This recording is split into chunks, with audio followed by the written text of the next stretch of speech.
सारे बुला लिए इन्होंने, सारे मुख्यमंत्री बुला लिए, सारे सांसद बुला लिए, अमित शाह जी आ गए, मनोज तिवारी आ गए, सारे आ गए दिल्ली में, सारे धुरंधर देश के, और सबका एक ही मकसद है, केजरीवाल को हराना।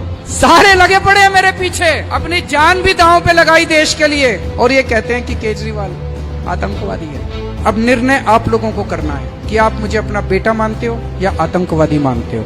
पिछले 5 साल में हम सब लोगों ने मिलके, मैं अकेला कुछ नहीं हूँ जी, केजरीवाल बहुत छोटा आदमी है, ये तो आपकी मेहरबानी थी। पता नहीं आपको क्या लगा 5 साल पहले आपने इतनी बड़ी जिम्मेदारी दे दी इस छोटे से आदमी को, लेकिन पिछले 5 साल में बिजली, पानी, स्कूल, अस्पताल ठीक करे हैं, सीसीटीवी कैमरे लगाए हैं। अब ये पिछले कुछ दिन में मैं देख रहा हूँ, अमित शाह जी रोज आते हैं और हमारी बेइज्जती करके चले जाते हैं। अभी 3-4 दिन पहले आए, बोले केजरीवाल ने कहा था मैं सीसीटीवी कैमरे लगवाऊंगा, बोले मैं 2 दिन से दूरबीन लेके देख रहा हूँ पूरी दिल्ली में, मुझे सीसीटीवी कैमरे नहीं दिख रहे। मैं आपसे पूछना चाहता हूँ, सीसीटीवी कैमरे लग रहे हैं नहीं लग रहे आपके यहाँ? तो झूठ बोल रहे हैं कि नहीं बोल रहे? ये शोभा देता है गृह मंत्री को इस तरह से खुलेआम झूठ बोलना, और इस बात से जनता को गुस्सा आ रहा है। मजे की बात ये कि वो जिस स्टेज से बोल रहे थे, मैं कैसे लाजपत नगर में था, लाजपत नगर की जिस स्टेज से बोल रहे थे कि कोई सीसीटीवी कैमरे नहीं लगे, उसके ऊपर ही 3 कैमरे लगे पड़े थे। वहाँ की आरडब्ल्यू वालों को इतना गुस्सा आया, अगले दिन उन्होंने सीसीटीवी कैमरे की रिकॉर्डिंग अमित शाह जी की उनके घर भेज दी। बोले जी जो कल आप भाषण दे रहे थे और कह रहे थे सीसीटीवी कैमरे नहीं लगे, इसके रिकॉर्डिंग देख लो, केजरीवाल ने पूरी दिल्ली में सीसीटीवी कैमरे लगा दिए हैं।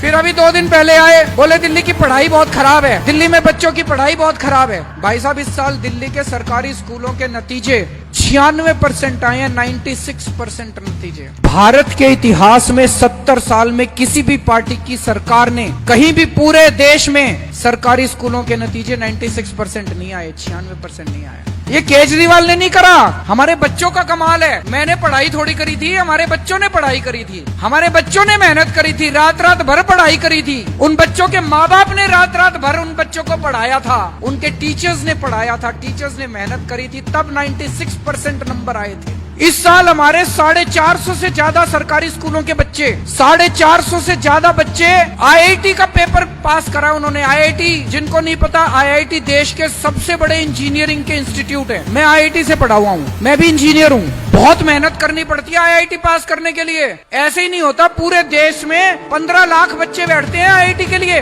और 3000 बच्चे पास होते हैं। उन 3000 में 450 बच्चे हमारे दिल्ली सरकारी स्कूलों के थे। बड़ी बात है कि नहीं है? आजकल इन्होंने प्रचार करने के लिए, इस बार दिल्ली की राजनीति में एक और बड़ी बात हो रही है, सारी पार्टियां इकट्ठी हो गई। पहले दिल्ली में 3 पार्टियां थी, बीजेपी, कांग्रेस, आम आदमी पार्टी।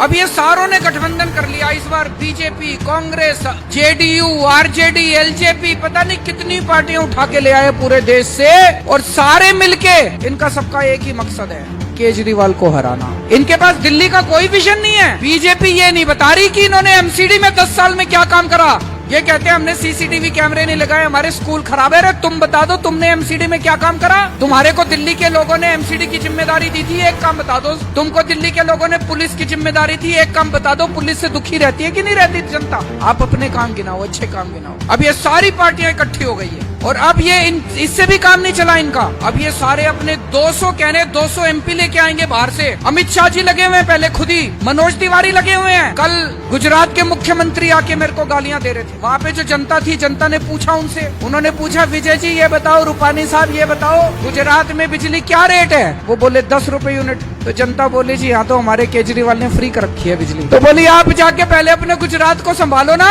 वहाँ बिजली फ्री करो पहले। हमको भाषण देने क्यों आ गए? हमको सिखाने क्या सिखाने आए हो? आज मनोहर लाल खट्टर साहब आए हुए थे, हरियाणा के मुख्यमंत्री।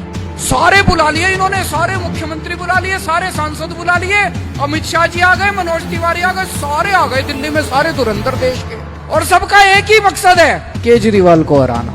सारे लगे पड़े हैं मेरे पीछे। खट्टर साहब से जनता ने पूछा, जनता बोली जी हरियाणा में कितने घंटे बिजली आती है रोज? वो बोले जी 10 घंटे। बोले हमारे केजरीवाल ने तो 24 घंटे बिजली कर रखी है दिल्ली में। तो बोले आप जाओ अपने हरियाणा, पहले हरियाणा में जाके बिजली ठीक करो, फिर यहाँ पे आना।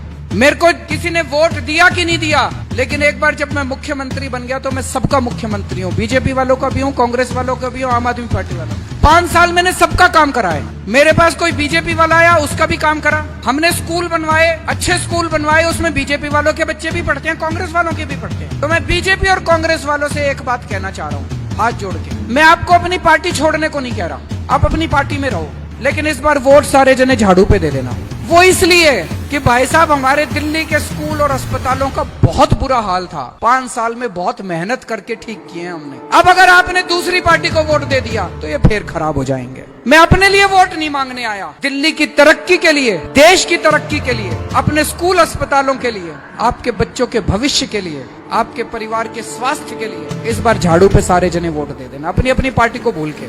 भ्रष्टाचारियों के खिलाफ अनशन करा था, देश के अंदर जो भ्रष्टाचारी बड़े बड़े थे उनके खिलाफ अनशन करा था मैं, उनको जेल भिजवाने के लिए अनशन करा था। लेकिन ऊपर वाले की दया है कि 15 दिन भूखे रह गया, मेरे को कुछ नहीं हुआ। ऊपर वाले की दया से आज आपके सामने जिंदा खड़ा हूं। अपनी जान भी दांव पे लगाई देश के लिए, और ये कहते हैं कि केजरीवाल आतंकवादी है। मैंने आप लोगों का पिछले 5 साल से मैंने पूरी कोशिश की है आप लोगों का बेटा बन के आपकी सेवा करने की। अब निर्णय आप लोगों को करना है कि आप मुझे अपना बेटा मानते हो या आतंकवादी मानते हो। 8 तारीख को जब वोट डालने जाओ, अगर आप मेरे को आतंकवादी मानते हो तो कमल का बटन दबा देना, और अगर आप मेरे को अपना बेटा मानते हो, दिल्ली का विकास चाहते हो, अगर बड़ा भाई मानते हो तो झाड़ू का बटन दबा देना।